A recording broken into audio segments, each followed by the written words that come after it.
Hello all welcome to our channel. So ఈరోజు వీడియోలో రీసెంట్గా ఓటీటీలో వచ్చిన మూవీ రివ్యూస్ ఉంటే చూద్దాం.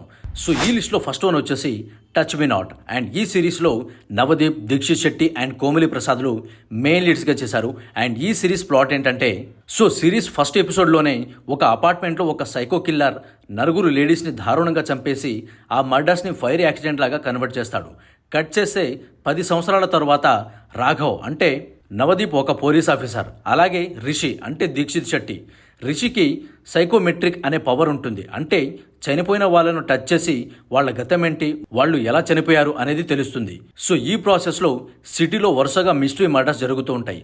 అలాంటి ప్రాసెస్లో రాఘవ్ అండ్ రిషి ఎలాంటి చిక్కుల్లో పడ్డారు, రిషికి నిజంగానే సైకోమెట్రిక్ పవర్ ఉందా, హీరో ఏం చేశాడు, ఆ సైకో కిల్లర్ని పట్టుకున్నాడా లేదా, అసలు ఆ కిల్లర్ మోటివ్ ఏంటి అని సిరీస్ అంతా చాలా థ్రిల్లింగ్గా ఉంటుంది. డైరెక్టర్ డిఫరెంట్ కాన్సెప్ట్ని తీసుకున్న చాలా బాగా హ్యాండిల్ చేశారు. అక్కడక్కడ బోర్ కొట్టిన స్క్రీన్ ప్లే చాలా గ్రిప్పింగ్గా ఉంటుంది. సిరీస్లో main leads performance Navdeep and Dikshit శెట్టిల పర్ఫార్మెన్స్ అయితే టాప్ నాచ్లో ఉంటుంది.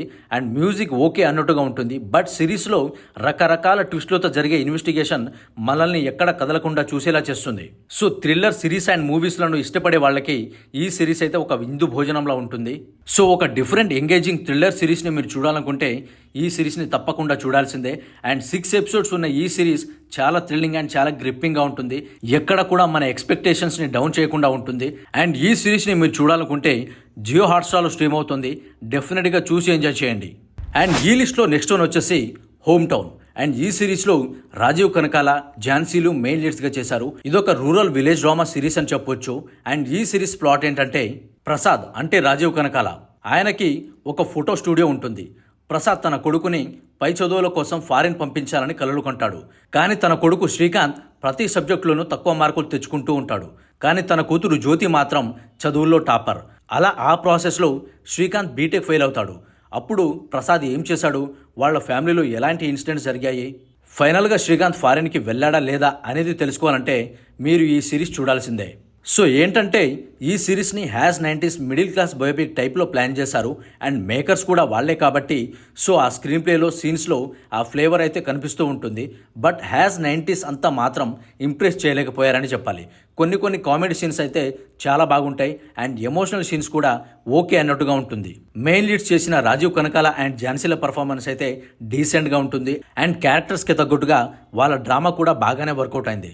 ఒక సింపుల్ హ్యూమన్ ఎమోషన్స్ ఉన్న మిడిల్ క్లాస్ మీద ఈ కాన్సెప్ట్ని డిజైన్ చేసుకున్నా కానీ అది అంతంత మాత్రంగానే ఇంప్రెస్ చేసిందని చెప్పాలి. అండ్ ఎస్పెషల్లీ డైరెక్టర్ ఈ సిరీస్ని ఇంకోలా ట్రీట్ చేసి ఉంటే ఇంకా చాలా బాగా వర్కౌట్ అయ్యేదని నా అభిప్రాయం. సో ఓవరాల్గా సిరీస్ అయితే అంత ఇంప్రెస్ అయితే చేయలేదు. ఇది ఒక యావరేజ్ సిరీస్ అని చెప్పొచ్చు. అండ్ ఈ సిరీస్లో టోటల్గా 5 ఎపిసోడ్స్ ఉంటాయి. అండ్ ఈ సిరీస్ని మీరు చూడాలనుకుంటే ఆహాలో స్ట్రీమ్ అవుతుంది, చూసి ఎంజాయ్ చేయండి. అండ్ ఈ లిస్ట్లో నెక్స్ట్ వన్ వచ్చేసి టెస్ట్. ఈ మూవీలో సిద్ధార్థ్, మాధవన్ అండ్ నయనతారాలు మెయిన్ లీడ్స్గా చేశారు. సో ఈ మూవీ ప్లాట్ ఏంటంటే, అర్జున్, శరవణన్, కుముద వీళ్ళ ముగ్గురి జీవితాలు ఒక టెస్ట్ మ్యాచ్ వల్ల ఎలా చేంజ్ అయింది. అంటే అర్జున్ ఒక క్రికెటర్, టెస్టుల్లో టాప్ క్లాస్ ప్లేయర్. అలాగే శరవణన్ కూడా ఒక ఎక్స్పెరిమెంట్ చేసి సొసైటీని చేంజ్ చేద్దామనుకుంటాడు. కుముదాకి 9 months ప్రెగ్నెన్సీ మిస్క్యారేజ్ అవుతుంది. సో వీళ్ళ జీవితాలు ఇలా మారడానికి ఆ టెస్ట్ మ్యాచ్కి సంబంధం ఏంటి, తర్వాత ఏం జరిగింది అనేది ఈ మూవీ స్టోరీ. అండ్ ఈ మూవీలో మెయిన్ లీడ్స్ల పర్ఫార్మెన్స్ అయితే చాలా టూ గుడ్గా ఉంటుంది. Definitely one of the best performance వాళ్ళు డెలివరీ చేశారని చెప్పాలి.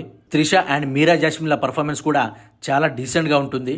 సో డైరెక్టర్ ఒక యావరేజ్ స్టోరీ తీసుకున్నా కానీ దాంట్లో ఎమోషన్స్ని ఇంప్లిమెంట్ చేయడంలో ఫెయిల్ అయ్యాడని చెప్పాలి.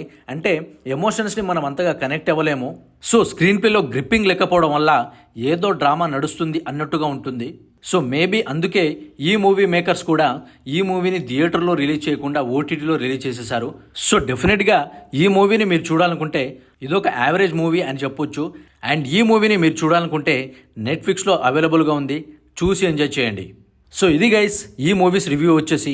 అండ్ ప్లీజ్ మన ఛానల్ని సబ్స్క్రైబ్ చేయండి అండ్ ఈ వీడియోను లైక్ చేయండి. సో డెఫినెట్గా మమ్మల్ని సపోర్ట్ చేస్తే ఇలాంటి మంచి వీడియోలు అండ్ మంచి కంటెంట్లతో ఎప్పుడు మీ ముందు వస్తూనే ఉంటాను. అంతవరకు బాయ్.